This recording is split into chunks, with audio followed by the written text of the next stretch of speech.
Chapter 3, Sloka 21.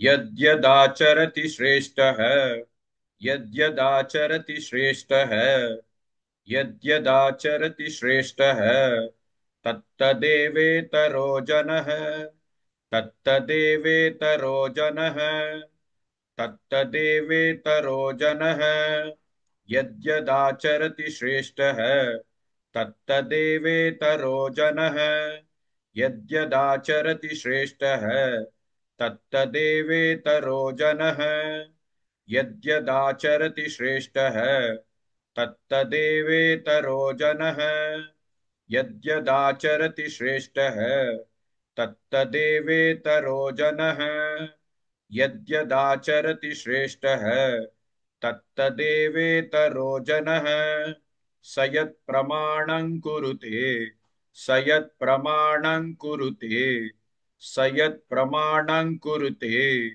लोकस्तदनुवर्तते लोकस्तदनुवर्तते लोकस्तदनुवर्तते स यत्प्रमाणं कुरुते लोकस्तदनुवर्तते स यत्प्रमाणं कुरुते लोकस्तदनुवर्तते स यत्प्रमाणं कुरुते लोकस्तदनुवर्तते स यत्प्रमाणं कुरुते लोकस्तदनुवर्तते स यत्प्रमाणं कुरुते लोकस्तदनुवर्तते यद्यदाचरति श्रेष्ठः तत्तदेवेतरो जनः स यत्प्रमाणं कुरुते लोकस्तदनुवर्तते.